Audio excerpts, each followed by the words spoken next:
If you like the video, make sure to like, subscribe, and comment. For more videos like this, hikers, people who live in deep forests, etc., what are your stories of otherworldly encounters in the woods? About 6 years ago, when I was still in high school, me and about 5 other guys went camping in midsummer in West Virginia. We took 2 four-wheelers with a wagon attached and rode down into the woods with all our stuff, and it was weird outside, like the atmosphere. We stayed with my friends the night before, and it rained until about 8 a.m. It was near his house, so we just rode that way. We left the house around 1 p.m., and it was still muggy but had that electrical kind of smell outside, and all around it was an odd day, cloudy and whatnot. We get around 3 miles out and stop to drink and have a smoke, and all of a sudden something darts across the trail about 40 yards away. We figured it was a deer and just went on. We ended up taking extra time to get there, crossing creeks and trees that had fallen, so we didn't get to camp until around 4. Set up, and all of a sudden, as we're starting to make our fire, we see something tall in the trees. We laughed and said the tree looked like a really tall deer on its back legs. Well, it darts and runs on its back legs. And we never saw it again. It must have been 10 feet tall. I never heard anything else on that trip, but that was beyond strange for us.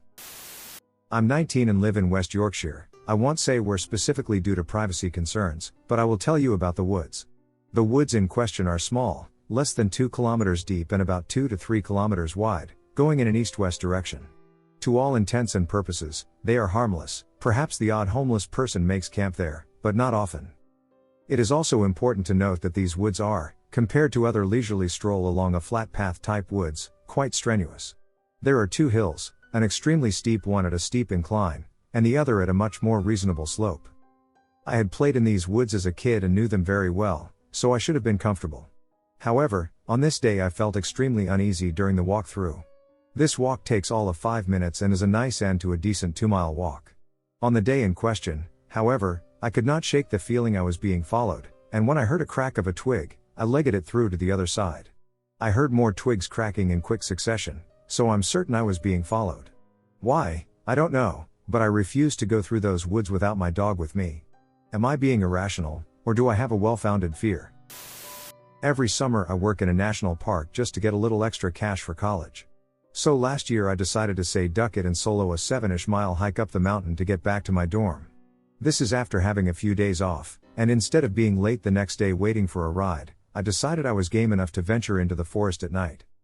So here I am alone, crossing makeshift bridges and going along a makeshift trail in the middle of a pitch-black evergreen forest. Along the way, I come to a small, rocky river bank. I look up and see a blood moon looming over my head. For some reason, I felt a wave of anxiety wash over me, like I just messed up big time. Hours pass, with me getting lost and my flashlight dying. I kept seeing a shadowy figure in my peripheral vision, pointing to something. It wasn't a good time, as I was already on the lookout for bears and mountain lions, plus I was exhausted. I was driving in the middle of the night in the Upper Peninsula of Michigan for work. Our 16-ish of an 18-hour round trip I was crossing a bridge at highway speed, 70 miles per hour or thereabouts, when a huge black shadow ran across the road, maybe 30 yards ahead of us. Far enough away that I didn't slam on the brakes, and close enough that I was able to watch it run from the left side of the road to the right. To this day, I have no idea what it was. Wolf is my best logical guess. The lake was frozen the year before, so wolves could have migrated from Canada. My coworker swore it was Bigfoot running on all fours, but she was from the area, i.e., the Up, and had a stereotypical rural superstition. We hit a deer earlier in the drive, or maybe more accurately, a deer hit our car. It took off the passenger side mirror, so we were kind of on edge as it was. A freaky experience, especially with the length of the drive and the exhaustion that comes with driving for so long. I live in Northern Ireland. We don't have bears, wolves, or big cats here, not including private collections or zoos. We do have frequent rumors of big cat sightings and farm animals being mauled by them, but nothing has ever been caught. My dad, myself, and a family friend were antler hunting on a private property with free roaming fallow deer. We had the landowner's permission, and we had been searching the woods for around 2 or 3 hours with very little success. Anyway, in the middle of an open field, we found a deer carcass that had been ripped to pieces.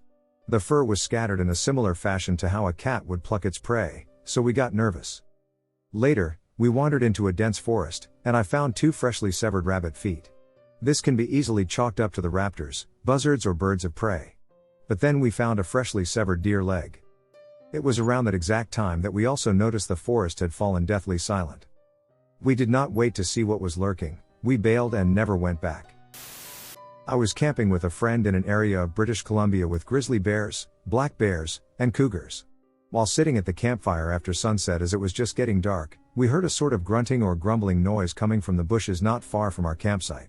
We ignored the first one or two, but after the noise kept occurring every couple of minutes, it caught our attention. We went to look around to see if we could identify what was making the noise and, hopefully, scare it off. The noise continued every few minutes and eventually became louder. We assumed the source was getting closer to us, and adrenaline was pumping. It's worth mentioning that all we had on us was a knife each, as we'd forgotten to bring bear spray and didn't have any guns with us on this trip. Next thing we know, we hear a sound from behind us, which I can only describe as an entire tree getting ripped out of the ground, split in two, and thrown to the ground again. A huge crashing noise. Then dead silence. We sprinted back to the car and climbed inside, peering out into the darkness, trying to spot any signs of movement or whatever. We couldn't see or hear anything. We never saw a glimpse of whatever made the noise, and the next morning we searched extensively but couldn't even find any signs of recently broken branches or fallen trees. We did find one cougar track the next day a few hundred meters away on a sandy creek bed, but I don't know if that was related to it because the creek was in a different area from the noise. I still have no idea if it was a bear, a cougar, a Sasquatch, or something else. Needless to say, I didn't sleep at all that night. Last Friday, I was driving on a windy back road in the mountains of rural Utah. I was around 10 miles from the nearest town when my engine died. I pulled out my phone to look at the map. There was no service, but I downloaded a map of the area just in case. I saw that, if I followed the road, it was a 10-mile walk that wound back and forth along some back roads. I didn't like that idea very much.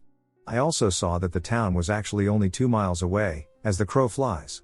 In a direct line from me, I just have to climb a little bit to cut my journey down. I took a look up the mountain, left a note on my car saying what I was doing, and set off through the brush.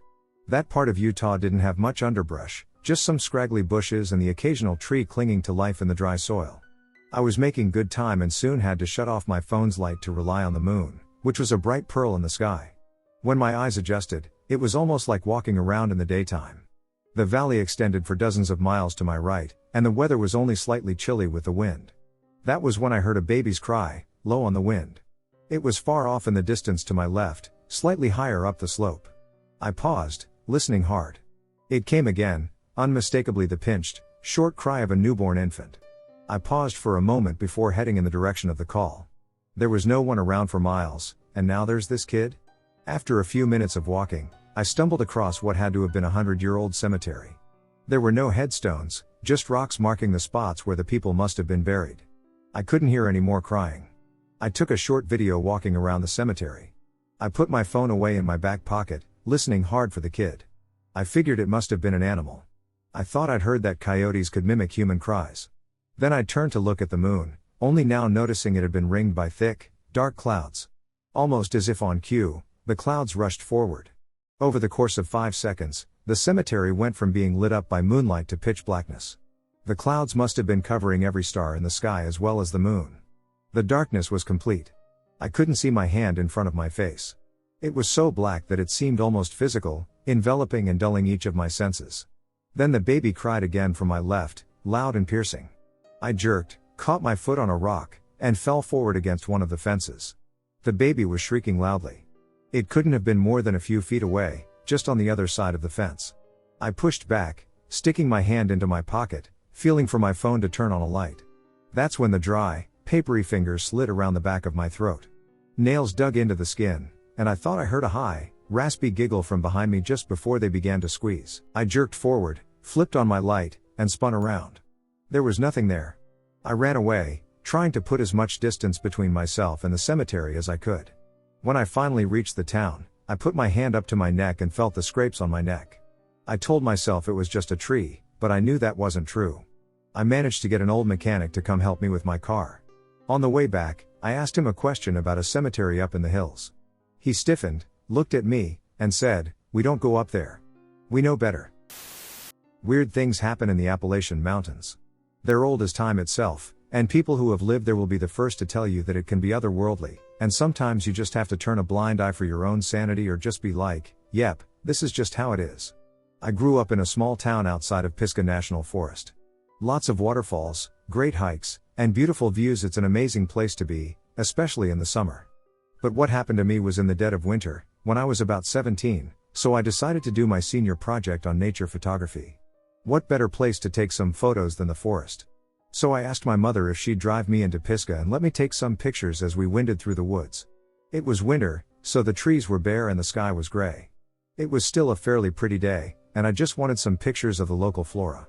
So my mom pulls over to let me walk down a trail I've been to hundreds of times.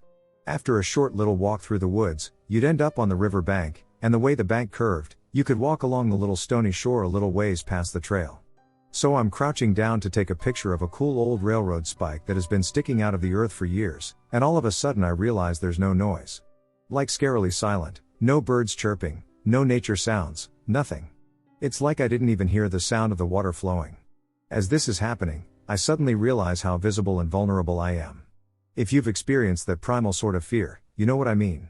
It was like alarm bells went off in my head, going danger, danger. As I'm sitting there with this feeling washing over me, I start to hear crunching footsteps. Again, the trees were bare, so there wasn't any foliage to block the view. I hear these footsteps that sound like 2 feet getting closer and closer to the river from the opposite side of the bank, and I'm watching very closely. I couldn't move. Whatever I saw was all gray, not a human, but tall and appeared to be on 2 legs. It was getting closer and closer, and right as it was about to reach the river bank, I snapped out of my trance and turned and hightailed it. I have never been more scared or run that fast in my life. I booked it back to my mom's car and was obviously out of breath, so she asked me what happened. After I had explained to her, she looked very worried and said that while I had been down the trail, she got this weird sudden fear that something was wrong and was about to come find me when I ran back. We left after that, and to this day, sometimes we will talk about it, but with no real explanation. I've told my boyfriend this story, and he insists it could have been a skinwalker. I have no idea what it was, and although I wish I had gotten a better look, I'm glad I ran away when I did. I was black powder hunting alone on private property. The property has a gated entrance, and I parked my four-wheeler there and normally walk the remaining 150 to 200 yards to my elevated deer stand. As I shut my four-wheeler off and put on my backpack, I heard a very large limb snap and thought it was a deer or animal moving around, maybe 20 yards away. So I didn't think anything about it, gathered my gun and hunting stuff, and started walking down the 2-track trail without my flashlight on due to having good enough light from the moon to see where I was walking. I hunted here for a long time and knew the trail. This trail ended in a 15-acre hay field surrounded by old-growth timber. As I walked in the dark, I quickly realized something was paralleling my every step just inside the woods. I walked and stopped, and it would do the same. By the time I realized it, it was too late to go back to the four-wheeler, so I picked my pace and made a beeline for my deer stand. When I got within 10 yards of the stand, I heard another large limb snap really close to the edge of the field on my left. I stopped, turned my flashlight on, and shined in that direction. I saw 2 glowing green eyes about 10 inches apart. Immediately, I raised my rifle and stomped my foot at it, not really sure what I was seeing. It just blinked its eyes once and never moved. I could not make out any details, just that it may have been crouched down due to the proximity of the eyes to the ground. When whatever this was didn't run like most non-predatory animals would do, I realized in that instant that the best thing to do was bolt up my ladder and get in the stand as quickly as possible. This, whatever it was no more than 8 steps away, and if I shot at it, I would have been blinded by the muzzle flash, and it might attack if I missed in the dark. The rest of the time I waited in the stand for daybreak. It circled my stand just out of light. Approximately 1 minute before daybreak, I heard it go into the woods where it had followed me from. I waited until daylight and quickly made my way back to my four-wheeler. As I jumped on the machine and just before I fired it up, I heard another branch or limb snap loudly. I left the area, went back home, cut the week-long hunt short, and didn't return until the following spring. I've never hunted the same way again and rarely go in before or after dark on foot. I've since sold that property and hunted in my home state of Indiana. My friend and I were walking our dogs where the old sanitarium used to be. Now it is a wooded area on the edge of town. It always felt a little creepy to me. My lab cross, Susie Q, always wanted to take this certain path, but it was usually swampy, so I wouldn't let her. One day in the fall, it dried up, so this time I let her go and followed. We found bed sheets made into a noose hanging from a tree. It looked really creepy. I took a picture of it. There was also a rotting mattress and garbage strewn about. It had a very weird vibe there, and I did not like it at all. Fast forward to the following summer. Again, my friend and I were walking the dogs. When we came to the fork in the path where Susie Q always wanted to go, I heard voices. It was that of an old man, in his 60s or so. His voice sounded rather gravelly. There were two young girls around 10 years old. They were on the path but turned back, going deeper into the woods to the place where I saw the noose. I stopped and wondered if I should do something. It just felt wrong. My friend told me to forget it and keep walking. As I stood there wrestling with my conscience and wondering if I should call the cops because it seemed inappropriate, I heard rustling noises in the bushes behind me. Turning, I saw a young girl about 11 or 12. She had lots of freckles and stringy red hair that hung from her shoulders. Her head was down, and she was looking at me through her bangs. She was wearing a red striped t-shirt, jeans, and sneakers. Her hands hung by her sides in fists, and that was when I noticed she had a red Victoria Knox knife in her right hand with the blade out. She just kept walking towards me with this weird look, not saying anything. I thought to myself, gee, am I going to have to fight a little girl, one with a freaking knife? Just then Susie Q came bounding back with the other dog, Dory, and the little girl stepped backwards into the bush without taking her eyes off of me until she disappeared into the foliage. I caught up with my friend, moving rather quickly, and told him what had happened. He agreed it was frigging weird, and we headed back home, but I still think about that day and wonder what the hell it was all about. Back in the day, when I was in college, me and the oldest took off to a lake in the wilds of Glacier Country. I have extensive backcountry exposure. I even did a stint as a big game guide in a remote backcountry camp. On this day, we enjoyed the fishing and settled in for the night. I pulled out my pan and stoked up a nice fire. It was clear and cool as the sun faded over the western slopes. We cooked up some fresh rainbows with garlic and butter and filled our stomachs. I leaned back against the cooler after pulling out a refreshing beverage. The boy was soon asleep by the fire, as it had been a busy day. I sipped my beer and watched the moonlight bounce off the little waves in the lake. There was still a light glow on the western horizon where the sun had gone down, and I could see the outline of the mountain peaks towering over the little lake. I slowly faded off to sleep with the sound of the lake waves gently lapping on the rocks. I awoke with a start. The fire was out, and the lantern was out too. The moon was gone, and it was pitch black. Something was wrong. The hair on the back of my neck stood straight out. I was paralyzed. I could hear my heart thumping as I strained to hear something in the bush. All was quiet. I had a horrible, uneasy feeling. I gathered myself together and started kicking around the fire. A small flame came alive, and I quickly threw on some wood. In the firelight, I could see that the boy had awoken, and I was shocked to see his wide, open eyes staring at me. "What's wrong?" he asked. "Nothing, go climb in the tent." I lied. He crawled into the tent, but even in the light of the fire, I couldn't shake my wariness. Something was out there in the bush, and I could feel it watching me. I gathered up my light and flashed around camp. Nothing. Finally, I began to calm down and crawled into the tent with the boy. Then again, like clockwork, I awoke completely tense. This time, I couldn't shake the feeling at all. I finally instructed the boy to wake up and go get in the truck. I packed up all of camp, drove around to the other side of the lake, and slept with him in the truck. At dawn, I got up and looked across the lake where we had camped earlier, and another uneasy feeling came over me. I decided it was time to go home. I don't know what was out there or what was going on over there, but I know my instincts, and something was wrong with that place.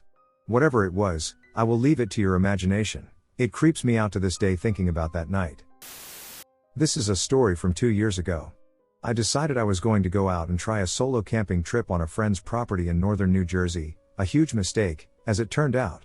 For a bit of background, I was 24, relatively fit, hiking-wise, at least, and extremely familiar with the property as we've camped there several times in the past.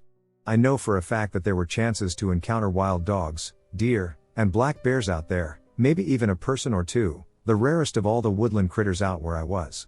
I'm not a very brave man, by all accounts, but I really wanted to get comfortable enough out in the woods to begin doing some solo camping for when my son finally comes of age so that I can teach and show him the ways of nature. I'm a huge bushcrafting fan here, a lifelong hiker, and a group camper. I packed up and made the 2-hour journey to my friend's, who will be called Deerbro from here on out since his family owns a deer farm, place. I arrived at around 11 a.m. and made my way down and around the side of the mountain.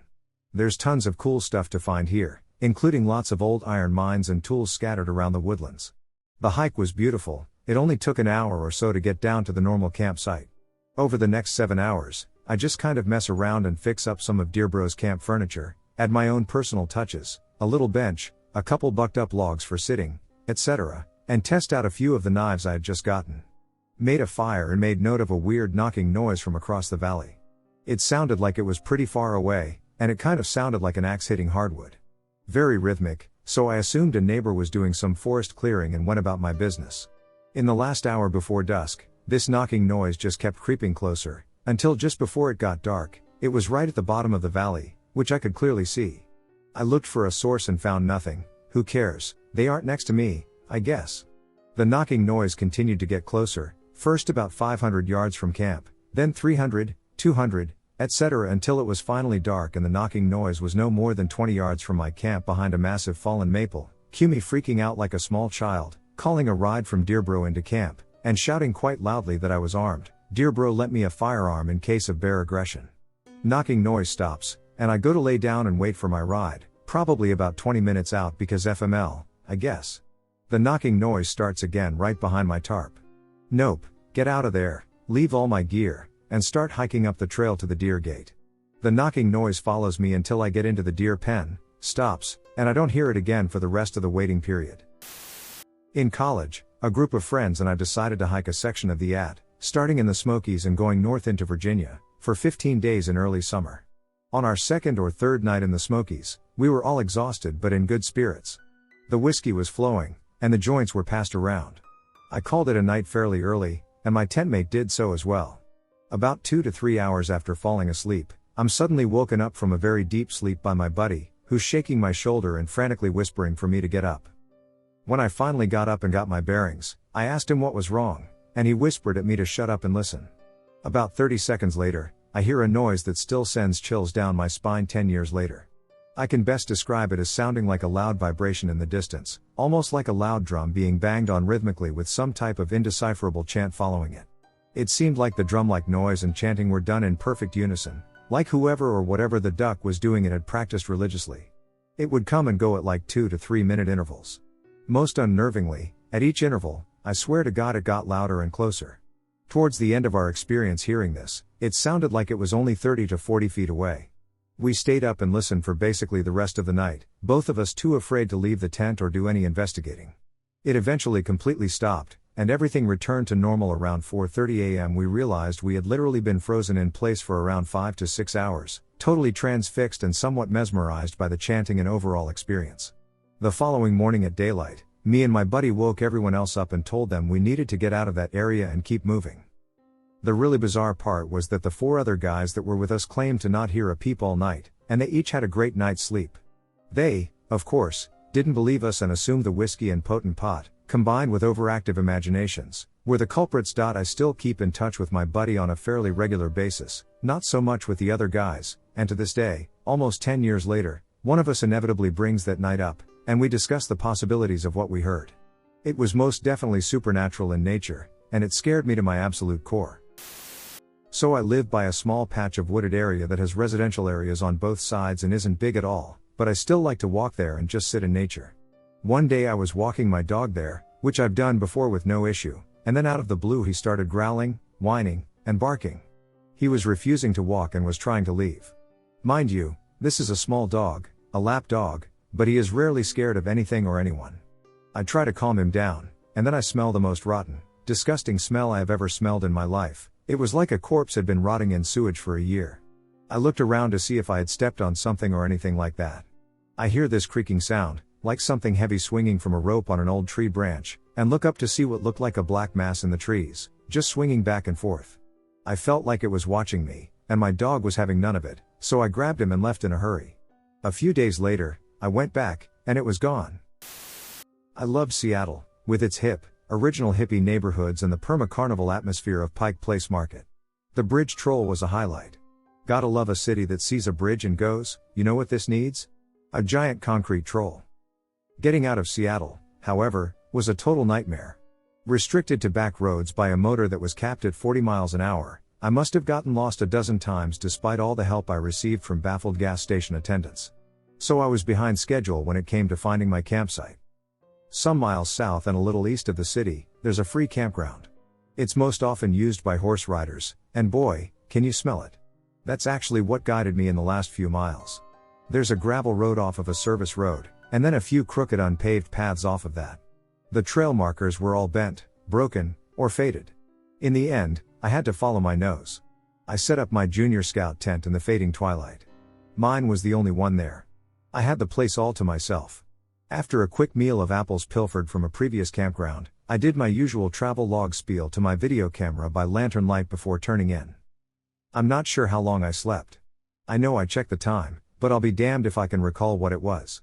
Something had disturbed my well-earned beauty rest, but I was too groggy to remember what it had been. I sat in a stupor, too alert to fall back asleep but too sleepy to be totally awake. Something brushed the side of my tent, and suddenly I was more awake than I'd ever been. I had done plenty of camping by that point. I was familiar with the sounds of the usual nighttime critters, from raccoons to coyotes. Nothing had ever bothered me in my tent before. I just snuffled around camp before wandering off and leaving me be. From the sound of the footsteps, it was walking on two legs. That was a first. My mind immediately jumped to the worst possible conclusion: bear. There's a lot of conflicting information out there about how to deal with bears, and a lot of it depends on the type of bear. Sitting there in the dark with my heart beating in my throat, I had no way of telling which species I was dealing with. Shout out or play dead? I was 30 yards from a sturdy cement block outhouse that might be a better shelter. As quietly as I dared, I slipped my boots on and got ready to dash. The tent zipper seemed impossibly loud in the night as I worked it open centimeter by centimeter. I moved agonizingly slowly. Once outside, I craned my neck around to see if the bear, if that's what it was between me and the outhouse. With the incredible illumination of the Milky Way, I could see the campground clearly all the way to the tree line. There was nothing out there. I could feel something watching me. It was like feeling an insect crawl along the back of my neck. There was no logical way for me to know something had its eyes on me, but out there in the dark, in the middle of nowhere, all alone? I couldn't dismiss it. Still on high alert, I crept along and tried not to crunch the gravel under my feet too loudly. The outhouse was still my best bet. The door was propped open by a stone, but inside there was a heavy-duty bolt lock. I would have to spend the night surrounded by the smell of not only horse but also human poop, but I figured that was a fair trade for not getting mauled or eaten. My hand was on the latch when I heard the awful crunch of footsteps in the gravel behind me. I kicked the stone propping the door open out of the way and slammed the heavy metal door shut, no longer caring how much noise I made. Whatever was on the other side had thumbs. Something tugged on the door as I struggled to bolt it shut. I won, but it was close. There was a metal mesh along the top of the structure for ventilation. Through it, I heard the bellows of heavy breathing that matched my own. My phone was back in my tent because I am an idiot. There was no way to tell the time. The same stupid impulse that brought me out there in the first place kicked in. I had to know. Hello? Silence. Maybe they hadn't heard me. And then, hello? I could have spit myself. I was in the right place for it. The voice was feminine, like my own, and the sound of it was a kick to the gut. I couldn't even tell you why it made me so uneasy. The sensation was like when you're walking upstairs and you're expecting another step, but your foot comes down on empty space. I'm sorry, I thought I was alone. I said. I'm alone. Every syllable was jarring. I'm sorry, I freaked out. I didn't think there was anyone else here. Sorry. I'm here. You'd think that now that I knew it was another camper, I would have opened the door, but I never did. Some deeply buried instinct kept me from taking my hand off the bolt. You scared the crap out of me. Are there more tent sites out in the trees or something? I'm something. There are more. Her words made me sick to my stomach. Again, I couldn't have even told you why, only that they did. From her odd syntax, I guessed English wasn't her first language. Do you need to go? Use the bathroom, I mean. Because I'm going to be in here a while. That wasn't a lie. I wouldn't have opened that door if it was my own mother on the other side. You need to go. Her grasp of English was improving with every sentence. There was something weird about that. Look, I'm sorry if I scared you, but you started it by creeping around in the dark. I won't come out. Can you go somewhere else? I'll be gone in the morning, I promise. I just wanted to sleep in peace. You need to be gone. I promise you, I creep in the dark. You won't be here in the morning. Fear cemented my mouth shut. The more I spoke, the more she did, and I didn't want to hear her voice anymore. I'm sure that makes me sound like a bigot or something, but I had the feeling I was feeding words to her, and the feeling was not pleasant. It felt like she was hungry for them. The same instinct that told me to keep quiet the first time kept me from running my dumb mouth off again. I was either dealing with someone who was not mentally well or with something entirely different. I kept my hands on the bolt while they cramped and the first rays of sun crept sluggishly through the mesh at the top of the walls of my shelter. It wasn't until the sun was strong enough to make me sweat in my self-imposed prison that I felt brave or stupid enough to speak again. "Hello? Are you still out there? Hello? Anyone?" There was no answer, which was the best outcome I could hope for. I opened the door. My tent was untouched, at least from a distance. The oppressive feeling of being watched had dissipated. I dressed and broke down camp in record time. My moped cranked to life, but it wasn't until I went to put my helmet on that I saw the footprint. I'd kicked that rock pretty far. It was close to my bike. Naturally, I went over to it. I had to know. In a clear outline of fresh mud, there was a single print on the smooth gray stone. Not human, but a hoof like that of an unshod horse or goat. It was so fresh and vivid. It hadn't been there last night when I used the bathroom before I went to bed. In the soft mud in front of the outhouse door were more of the same, some of them on top of my own boot prints. If you want to go looking for whatever the hell it was, be my guest. Just be careful with your words out there. I figured out what was wrong with that voice when I watched the playback of my travel log video. It was my own. I have the name of the camp. Swamp Wells Horse Camp. It's hella farther out than I thought it was. South of Portland. I live in Vermont and grew up here nearly my entire life. I've always felt at home in the woods. It has always made me feel calm, and I have never really feared being in the woods, especially in the daytime. VT doesn't have much to fear nature-wise. I don't have the ability to be silent, but I am very aware of my noise level as well as the sounds of the woods. I've had the woods go quiet on me a few times, but if you stop moving, the sounds of the woods come back, usually within a minute. Twice, I have experienced the woods go absolutely silent and felt uneasy. The first time was when I was hiking with my then girlfriend up Mount Abe, maybe 2012. There's a section of the trail that is really unique and beautiful. The woods become less thick, and moss covers most of the ground that you can see. We're hiking through this area, the woods go quiet, and we both come to a stop. She asked if I felt that. I said something didn't seem right, but I laughed it off and jokingly attributed the silence to my huffing. We started off again with her still in the front. The quiet didn't end, and I kept feeling like someone was there, looking over my shoulder frequently. This section of the trail isn't terribly long, maybe a half hour, but time seemed to be as still as the air. We finally got to the intersection of the next trail, and we stopped again. Just up the trail, not 30 feet away, we both saw someone run across the trail and go behind a small dead tree. They poked their heads partially out from behind it and retracted back behind the tree. This tree would have been hard for anyone but a child to hide behind. Without thinking, I walked past her, marched over to the tree, and looked around it, nothing. The woods woke back up almost immediately.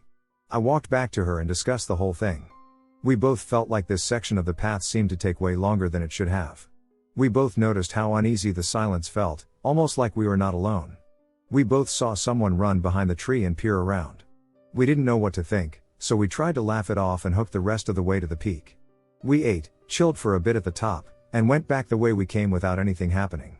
I hooked through there after that and have never had anything happen again. The second time, fall 2016, I was out behind my apartment, which had a huge area of woods. The nearest road straight back was a little more than 3 miles east. North and south were maybe 10 plus miles off in total between roads. So I'm out maybe a mile deep walking one day, and the woods are alive with birds, squirrels, and chipmunks, all getting ready for winter. Instantly, the woods go quiet.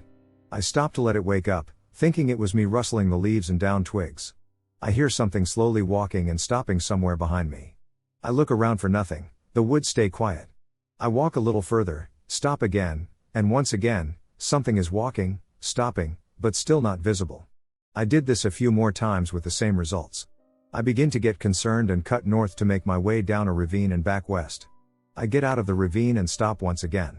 The woods are still quiet, and I hear something making its way down and heavy landings in the leaves. I booked it in a very random zigzag way all the way back to my apartment. Again, I went out after and never experienced that again. The state says we don't have cougars or mountain lions, but I think I would have known if it was a bear or coyote early on. I went up to camp on the Mogollon Rim in Arizona. It is quite a few easy places to camp. I got to a nice spot in a small clearing, a good place to fish and hike. I think it was after midnight. I'm sleeping in my bag when this absolutely disgusting smell, like a javelina mixed with rotting flesh, wakes me up. I thought a javelina might be wandering by, or maybe a skunk. I grab my flashlight to see if I can scare it off, and I look through the netting. I saw nothing beyond a few feet, so I figured it just sauntered off. I put my flashlight down, and just as it hit the ground, I heard what sounded like a growl and a moan. But it sure as hell wasn't a mountain lion or coyote making that noise. It sounded like a woman, a very angry woman. I am now very concerned, thinking maybe a very drunk woman or some kind of psycho is outside my tent, like in a bad movie. I grabbed my flashlight again and moved back towards the flap. I turned it on and shined it back and forth, catching nothing in it. I hear another growl, this one a bit closer. Now I'm getting scared and really regretting this trip. I try to grab my survival knife, but I can't feel it as I reach around for it. The smell has gotten stronger, it's almost making me vomit. I'm absolutely freaking out. I keep hearing growling, it's human, but not quite. Then suddenly, the growling stopped for a few seconds. The next thing I hear is a clicking noise, like one you make with your tongue. Now I can hear something moving in the gravel right by the tent, moving towards the front of it. I'm praying for this to just be a diseased coyote or some sick practical joke. As the sounds move closer to the tent, this oddly shaped silhouette moves in front of me. It's moving towards my fire pit. It looks like a big, malformed dog or something. I turn my flashlight back on, and as soon as the beam hits, I see it. It looked like a coyote, but it was not. It had the head and face of one. It was on all fours, but its legs were human, and its position was like someone doing the bear crawl. Its legs were disgustingly thin, I couldn't see the feet. They had fur patches on them. Me in fear, it's probably in surprise at being seen. It got over it quickly and screeched at me. Scratchy, throaty screeching in a flash, it's running away from me, slowly shrinking out of sight as it heads back into the woods.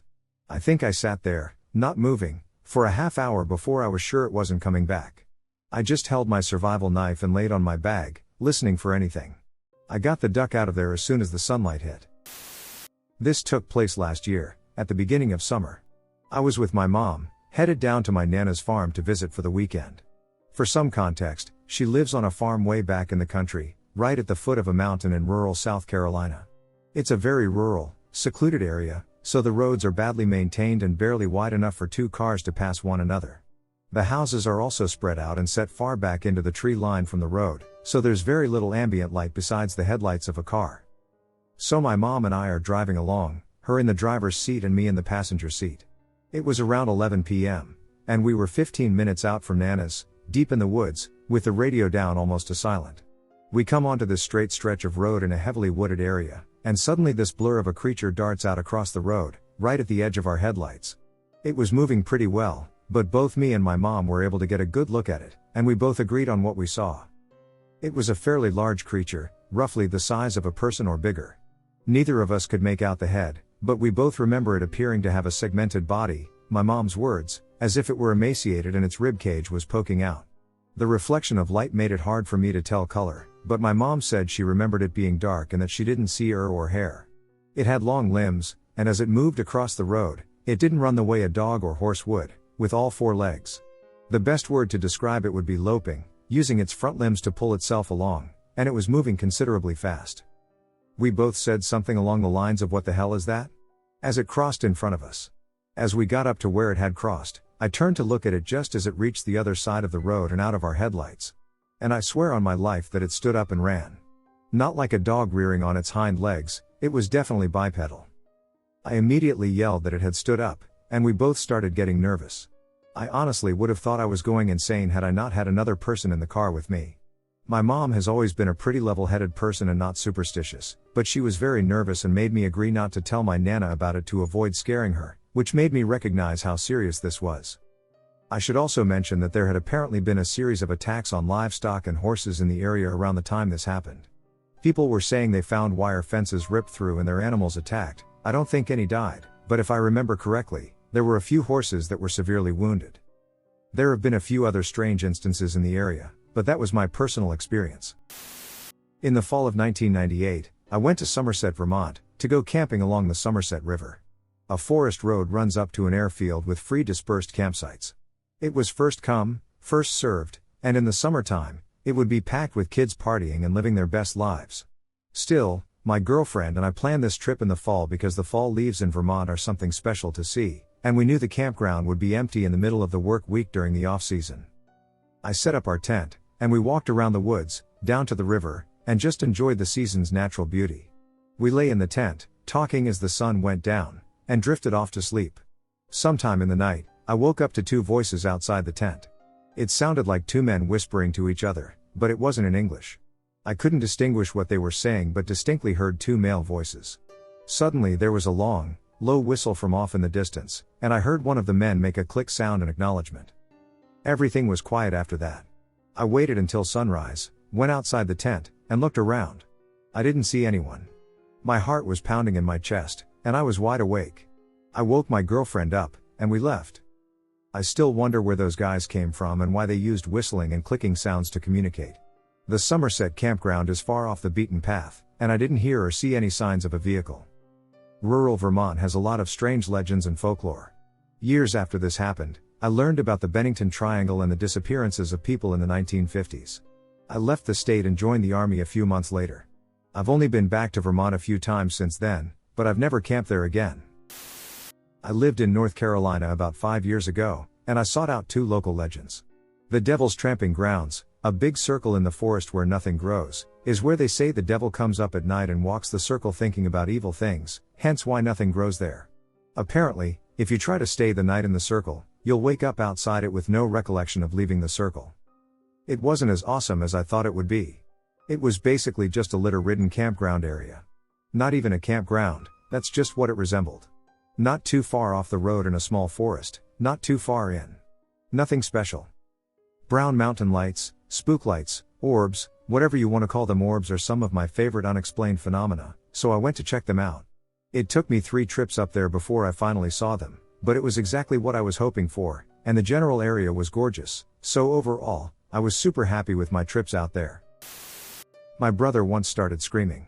I ran over first because our rooms were across the hall, and I jumped onto his bed with him and started soothing him.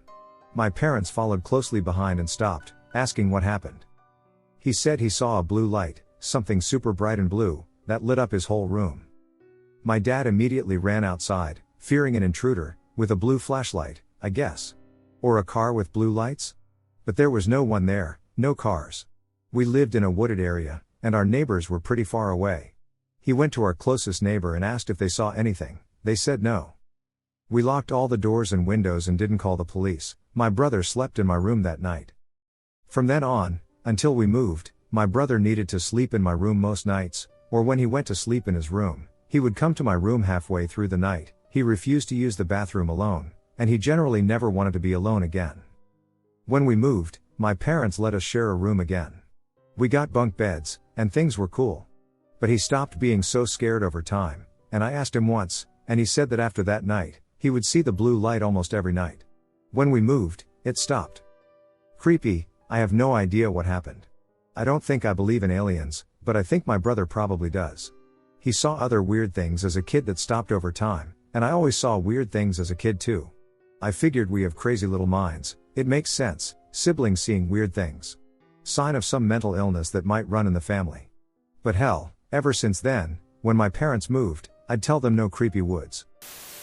I was about 14 or 15 and playing capture the flag with my cousins. It's a pretty large family, and my friend.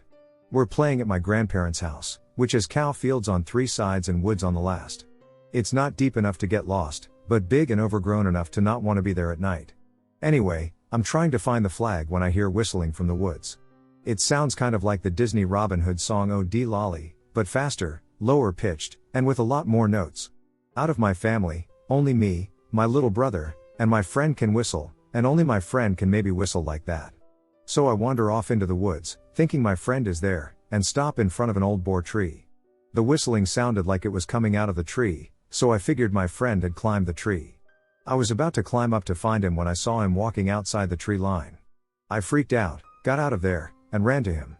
The whistling stopped once I reached him. He heard it, and I heard it, and we both got the hell away from the woods. There, my story with the whistling ends. My friend, however, was not so lucky. For a few months afterwards, he and others around him would hear whistling like someone trying to get attention. Just one note, really quick. One that really sent shivers down my spine was when his mom and he were alone in the house and heard it a few times.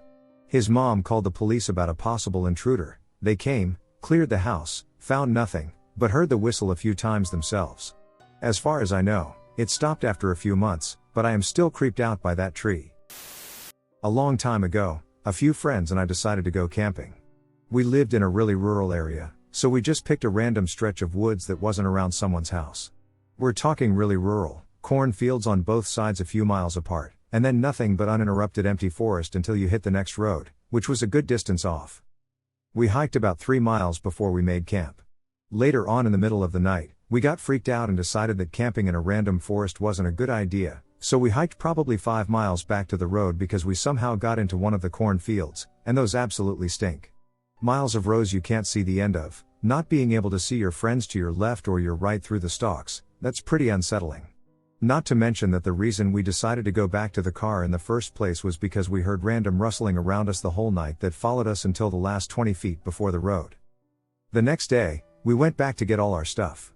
Forests are much less creepy during the day, so it was a nice walk, and we started to bullshit. During that, one of us yelled Marco, and unfortunately, someone answered.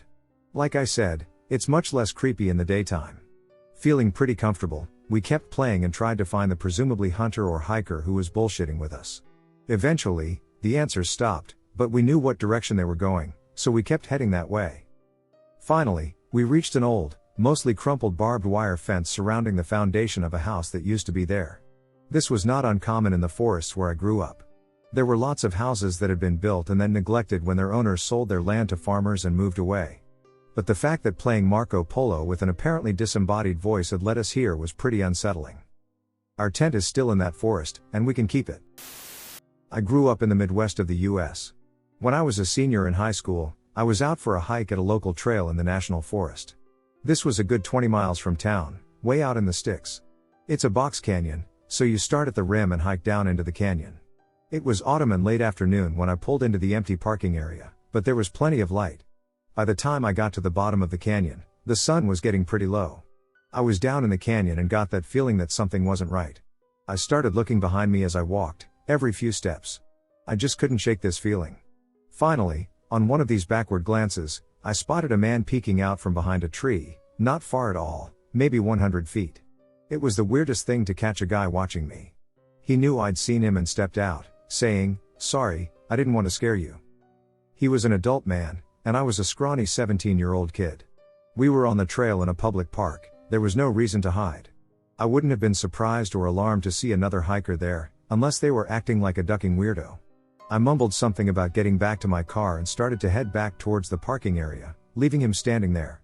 As soon as I got out of view, I ran all the way back to the parking area, where there were no cars other than mine, which added to the weirdness. I realize it's entirely likely that he was on foot and possibly lived near the trailhead, as there were houses out there, but it's interesting how you get that sensation that you're being watched, and it often turns out to be true. If you see someone hiking alone, try not to be a ducking creep. This happened yesterday. My brother and I went for a hike to stave off cabin fever from self-isolating. We chose a pretty remote trail to lower the risk of coming into contact with other people. I was walking ahead of my brother, and the gravel on the track was making our footsteps sound really loud. Deep in thought, I was listening to the rhythm of his footsteps behind me. About 20 minutes in, I started hearing other footsteps, starting off faint and getting louder until they were the same pitch as his but much faster, like a running rhythm. They suddenly came to a halt, and I could hear the motion of someone stopping on gravel, that sudden sharp, rocky sound, if you can imagine it. I assumed there must just be someone running or jogging on the track, and sure enough, I saw a shadow to the side of me appear that looked like a person's head next to mine, as though they were right behind me. I stopped and turned around to let them pass because the track was narrow. However, when I turned around, it was just my brother staring back at me. He was confused as to why I'd stopped, so I asked if he was running a second ago, and he said no. I asked if there had been anyone behind him, and he said that he wasn't aware of anyone. I thought it was strange, but I just let it go and carried on.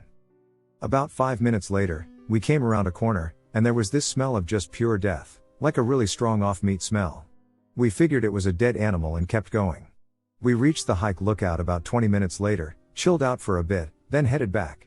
We passed the death smell, and then, around the exact same spot where it had happened before, I started hearing the running sounds again. I ignored it this time because it was starting to freak me out and just picked up the pace to get back to the car. I told my mom, and she joked that the death smell must have been from a dead jogger and I was being haunted by them, to which I laughed at the time, but now I'm wondering, what if it was? Maybe I should have investigated the smell. Here's one of my stories from when I lived off the grid in the forest of western North Carolina. Some friends and I all lived in these small shacks, essentially a shed with a loft, that were very close together. Living in such primal and close conditions breeds a kind of deep, trusting friendship that you can't get from living anywhere else, so naturally, we did almost everything together. By our little semicircle of houses, there was a railroad track that, if you followed it south, would lead to a waterfall. This waterfall in particular is where everyone goes to get high. It was a normal, humid night sometime in early July. A group of about 6 friends and I, Laura, Andy, Nick, and some of Andy's friends that I didn't know that well but recognized, decided to walk out to this waterfall in the dark. I was the only sober one in the group, so I felt a higher sense of responsibility for everyone and was therefore on edge and hyper aware of our surroundings. Others would walk faster or slower or stop altogether in the group, so it was natural and expected that we wouldn't be able to see everyone at the same time. Andy was in rare form, though. When Laura had to stop to pee, he came out of the bushes and scared her, then ran off ahead behind the rest of the group. This pissed off both me and Laura since it was such a clear invasion of privacy and unnecessarily spooky in an already spooky night. Laura and I eventually got to where we could see Andy again, but he was walking by himself and then slipped back into the bushes without even looking at us. Dismissing it as just him being high, we kept moving forward. Still not back with the whole group yet, we realized that Andy has followed in behind us, just far enough away that we can only see his silhouette. Finally, we catch up with the rest of the group and see that all of us are accounted for. Even Andy. We asked him how he got ahead of us and beat us to the group when he had been at least 15 yards behind us just minutes ago. Everyone went dead silent as Laura and I realized that whoever scared her when she peed and followed us wasn't Andy or anyone else from our group. We never made it to the waterfall.